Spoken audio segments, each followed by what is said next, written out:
Varahini channel பார்க்குற அனைவருக்கும் வணக்கம்.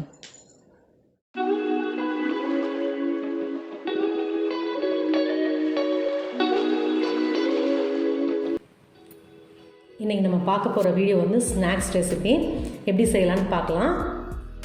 அதுக்கு தேவையான பொருள்லாம் கடலக்காய் 1 கப் எடுத்திருக்கேன், பொட்டுக்கடலை 1 கப், அப்புறம் பார்த்திங்கன்னா ராகி 1 கப், கம்பு 1 கப், பாசி பருப்பு தேவையானவங்க வந்துட்டு வேணும்னா பாசி பருப்பு நீங்கள் யூஸ் பண்ணலாம், இல்லை அப்படின்னிங்கன்னா பாசி பயிர் கூட இதோட நீங்கள் ஆட் பண்ணிக்கலாம்.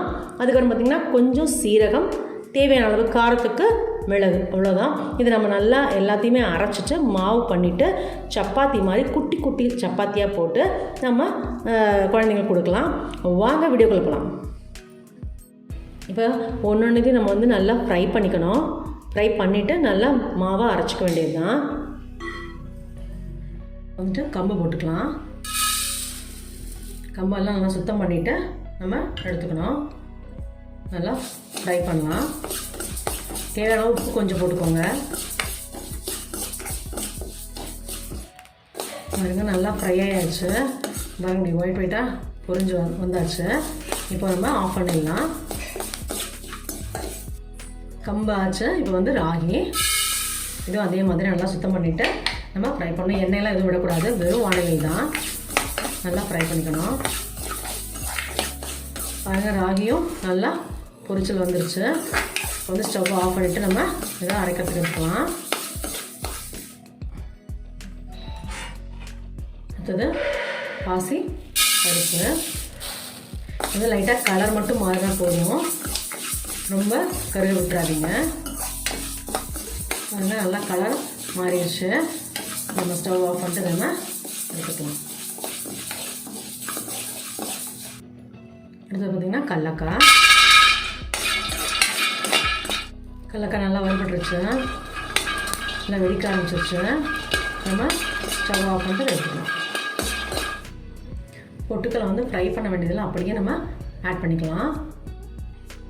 இப்போ பார்த்திங்கன்னா மிக்சியில் பொட்டுக்கடலை, நிலக்கடலை, பாசி பருப்பு, அப்புறம் பார்த்திங்கன்னா ராகி, கம்பு இது எல்லாமே போட்டாச்சு. இதோட நம்ம சீரகமும் மிளகு, உப்பு இதை ஆட் பண்ணணும். சீரகம் தேவையான அளவு போட்டுக்கோங்க. காரத்துக்கு நம்ம மிளகு தான் ஆட் பண்ண போகிறோம். நம்ம கொஞ்சமாகவே ஆட் பண்ணிக்கலாம். நல்லா மிளகு வந்து நல்லா காரமாக இருக்கும். அப்புறம் பார்த்திங்கன்னா தேவையான உப்பு ஆட் பண்ணிக்கணும்.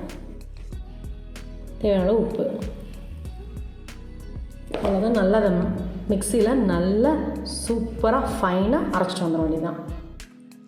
எல்லா பருப்பையும் நல்லா வறுத்தாச்சு. இப்போ பார்த்திங்க அப்படின்னா நல்லா ஃப்ரை பண்ணிவிட்டு நைஸாக ஆட்டியாச்சு, ஃபைனாக பவுடராக ஆட்டியாச்சு. இதில் வந்து தண்ணி மட்டும் ஆட் பண்ணி சப்பாத்தி மாவு பதத்துக்கு நம்ம நல்லா பிசைஞ்சிக்கணும்.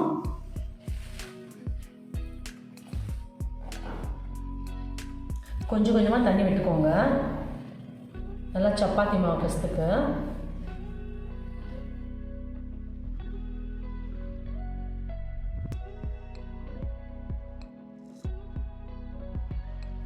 பாருங்க நல்லா சப்பாத்தி மாவு பார்த்துக்கு நான் வந்து நல்லா பசஞ்சிட்டேன். ஒரு 5 நிமிஷம் வந்து ஊறட்டும். ஊறினப்புறம் நம்ம தோசைக்கல்லில் போட்டு குட்டி குட்டி சப்பாத்தியாக நம்ம போடலாம். பாருங்கள் 5 நிமிஷம் ஆயிடுச்சு. இப்போ வந்து குட்டி குட்டி பால்ஸாக நம்ம வந்து உருட்டி போட்டுக்கலாம். இங்கே பாருங்கள் இந்த மாதிரி குட்டி குட்டி பால்ஸாக நம்ம தேவையான சைஸுக்கு நம்ம செஞ்சுக்கலாம்.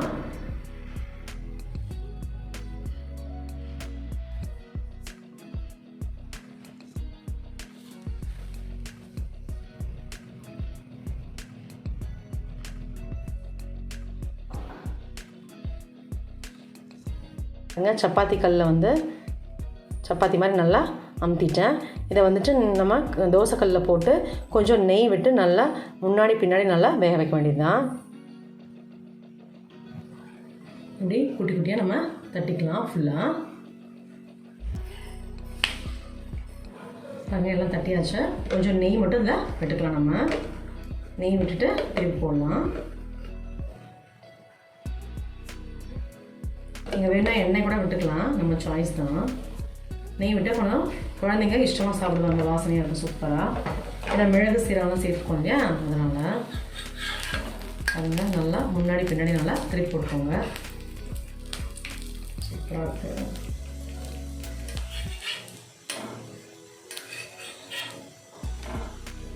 நல்லா வேகட்டும்.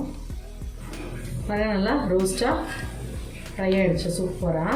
இந்த ஒரு பிளேட்டுக்கு மாத்திரம் உங்களுக்கு காமிக்கிறேன்.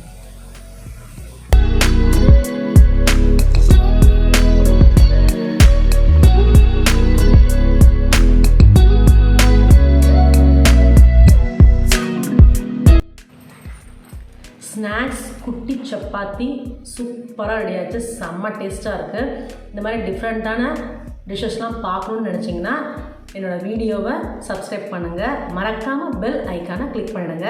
இந்த சாஸ் வச்சுருக்கேன் நான். இந்த சாஸ் எப்படி செய்கிறதுன்னு கீழே லிங்க் கூட உங்களுக்கு தரேன். இதே மாதிரி டெய்லி என்னோடய வீடியோ 2:15 வரும். கண்டிப்பாக மறக்காமல் பாருங்கள். Good food good life. Thank you. இந்த வராகினி சேனலை பார்க்குற நீங்கள் ஷேர் பண்ணுங்கள், லைக் பண்ணுங்கள், சப்ஸ்கிரைப் பண்ணுங்கள். மறக்காமல் பெல் ஐக்கானை கிளிக் பண்ணிடுங்க. இந்த ப்ரோக்ராமை இன்ஸ்டாகிராம்லேயும் டெலகிராம்லேயும் ஃபாலோ பண்ணுங்கள். தேங்க்யூ.